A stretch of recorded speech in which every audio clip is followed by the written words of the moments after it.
माँ माँ।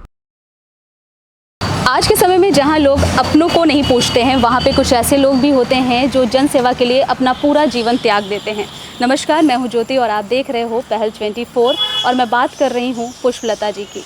मतलब इन्होंने खुद तो शादी नहीं की, लेकिन हर किसी की मदद करती हैं, चाहे वो बच्चा हो, चाहे वो कोई जानवर हो। खुद माँ बन के सभी की सेवा करती हैं। शायद तभी लोग इन्हें अम्मा कह के पुकारते हैं। आइए जानते हैं इनसे कि आखिर ये पुष्पलता जी से अम्मा कैसे बनी। स्वागत है आपका हमारे चैनल में पुष्पलता जी। तो आपकी जर्नी के बारे में हमें बताइए कि कैसे आपको ये सूझा कि आप लोगों की सेवा करें। मैं शुरू से ही इसमें थी कि मानव सेवा में मैं रोड पे पड़े हुए जानवर या घायल या मानव या कोई भी जो रोड पे पड़ा था, जब मैं उनको देखती थी मुझे बहुत पीड़ा होती थी।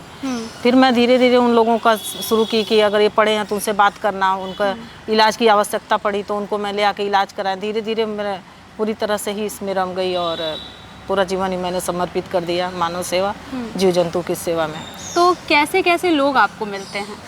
बहुत तरह के लोग मिलते हैं। कोई दिव्यांग मिलते हैं, कोई नॉर्मल भी होते हैं लेकिन किसी कारण से रोड पे पड़े होते हैं, किसी के बच्चे निकाल देते हैं, वृद्ध हो चुके हैं।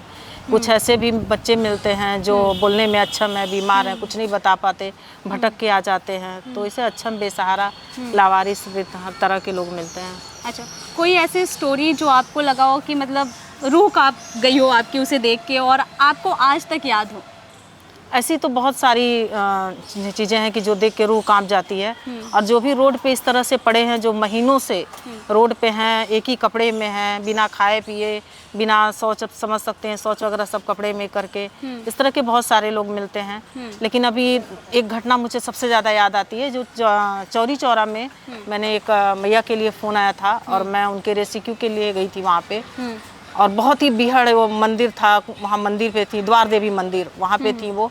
और उनके पैरों में कीड़े पड़े हुए थे, इतने बड़े बड़े कीड़े। मैंने पहली बार मानव शरीर में कीड़े देखे और इतनी ज़्यादा दुर्गंध थी, बदबू आ रही थी, उनके शरीर इतना सड़ चुका था कि काफ़ी दूरी तक सांस लेना दुश्वार था। वो कैसे उस दर्द में थी, कैसे वो रह रही थी, वो सोच विचार नहीं था। और एक वो भी मानव थी, मैं दर्द की अनुभूति कर सकती थी।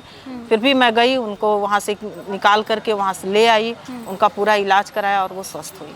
तो मतलब एक चीज़ होती है लोगों में, जब भी लोग ऐसे लोगों को देखते हैं तो कई बार लोग उनके करीब नहीं जाना चाहते हैं, है ना? ऐसा आपने भी देखा होगा। तो मतलब आप जब उनके करीब गई तो कभी आपको नहीं लगा कि मैं कैसे करूं? नहीं, मुझे कभी ऐसा नहीं लगा। मुझे लगता है कि हाँ, ये मेरे ही बच्चे हैं, ये भी माना है, ये भी तो है, इनके अंदर भी जान है। जितना दर्द हमें होता है उतना ही दर्द उन्हें भी हो रहा है। तो मुझे कभी इस तरह से नहीं लगा कि नहीं मैं कैसे जाऊं। मुझे बस ये लगता है कि इनको दर्द से मुक्ति देना है, इनको एक नॉर्मल जीवन देना है। तो मुझे कभी कुछ अलग फील नहीं होता। मैंने सुना है कि आप जानवरों की भी मदद करती हैं। जी, जानवरों के लिए भी करती हूँ, गौ सेवा। गायों पे अब तक मुझे लगता है 100 से 200 गायों के उसमें मैंने अब तक किया है। लोग सूचना देते हैं फ़ोन के माध्यम से कि यहाँ घायल पड़ी है गाय, यहाँ बीमार है, लंपी रोग से ग्रसित। गांव में बहुत सारे गायों का हम लोगों ने इलाज करा है, जिसमें पशुपालन विभाग, नगर निगम दोनों सहयोग करता है। और कुत्ते हैं जो घायल पड़े हैं, बीमार हैं, अक्सर लोग चला रहे हैं गाड़ियाँ, अक्सर लड़ा के छोड़ के चले जा रहे हैं, तो मेरे पास एक्सीडेंट करके, तो बहुत सारे इस तरह के फ़ोन्स मेरे पास आते हैं और इन जानवरों का मैं इलाज कराती हूँ। प्रेजेंट टाइम में मेरे पास कई कुत्ते भी मेरे घर में हो गए हैं जो चल भी नहीं पाते, विकलांग हैं। तो आप रखती कहाँ हैं ऐसे लोगों को? अभी अपने घर पे रखी हुई हूँ। अपने ही घर पे रखती हैं जी। आप? अच्छा, ऐसा नहीं है कि आप किसी से बात करके जहाँ पे ये सारे नहीं, जानवर अभी होते हैं उनको- गोरखपुर में कहीं स्वान केंद्र नहीं चल रहा है और प्रस्तावित है मे बी कि 2-4 महीने में स्वान केंद्र यहाँ पे खुल जाएगा, तब फिर वहाँ पे हो जाएगा। लेकिन अभी जिनको मैंने रखा हुआ है ये चल फिर नहीं सकते। एक ट्रेन से लड़ा है तो पूरा आधा कमर से उसका डैमेज है, बिल्कुल खड़ा नहीं होता। और एक है, उसको भी किसी गाड़ी वाले ने मार दिया, तो वो भी पूरी तरह से विकलांग है। उन सबों को मैंने अपने घर पे रखा है। अब बाकी 4 कुत्ते हैं इस समय मेरे पास। तो उसके लिए आपने कुछ अभी एक्शन नहीं लिया कि मतलब ऐसा गोरखपुर में होना चाहिए, जैसे कि आपने कहा अभी बनने वाला है, तो अभी नहीं, इस आपने समय बात काम की? मैंने बात किया था नगर आयुक्त सर से भी और पशुपालन विभाग में, वन विभाग में भी बात किया था। तो वन विभाग ने कहा कि उनके उसमें क्राइटेरिया में वो नहीं आता है। तो मैंने नगर निगम में बात किया, तो मेडिकल रोड पे बन रहा है, स्वान केंद्र बन रहा है, कार्य प्रगति पे है। जल्दी ही वो खुलेगा और जल्दी ही स्वान की भी सेवा शुरू हो जाएगी गोरखपुर में। अच्छा पुष्पलता जी, आप अम्मा लोग आपको कहते हैं, है ना? जी। तो ये अम्मा का सफ़र कैसे, मतलब कैसे आप अम्मा बनी लोगों के लिए? जब मैंने शादी न करने का फैसला लिया था और जब मैंने कहा कि मैं शादी नहीं करूंगी, तो थोड़ा विरोध हुआ, थोड़ा क्या ज़्यादा ही विरोध हुआ, आप समझ सकते हैं।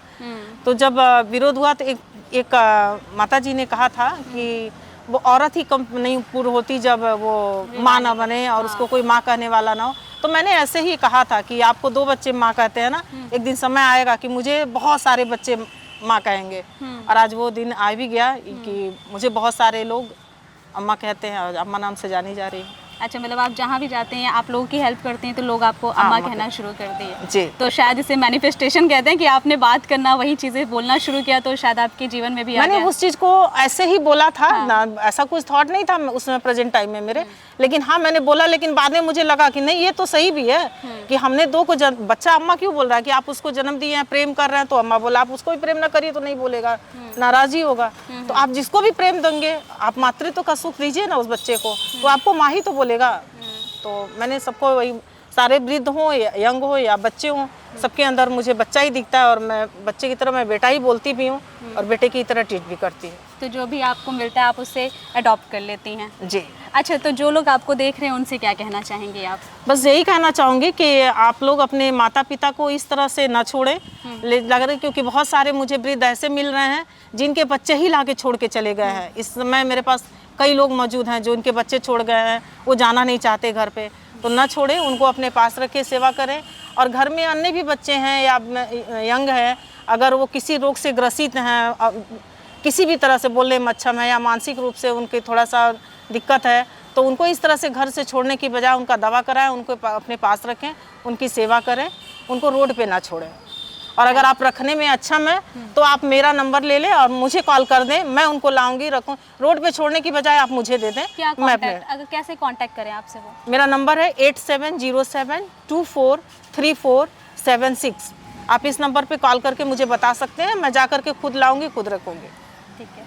तो ये थी आज की हमारी वुमेंस डे स्पेशल पुष्पलता जी, जो कि या हमारी अम्मा भी हैं। गोरखपुर में लोग इन्हें अम्मा नाम से बुलाते हैं, जो लोगों की, बेसहारा लोगों की मदद करते हैं, चाहे वो इंसान हो चाहे वो जानवर हो। और वो चाहती हैं कि अगर आपको भी ऐसे लोग दिखे तो आप भी ये इनिशिएटिव लें और उनकी मदद करें। पहल 24 के लिए मैं हूँ ज्योति।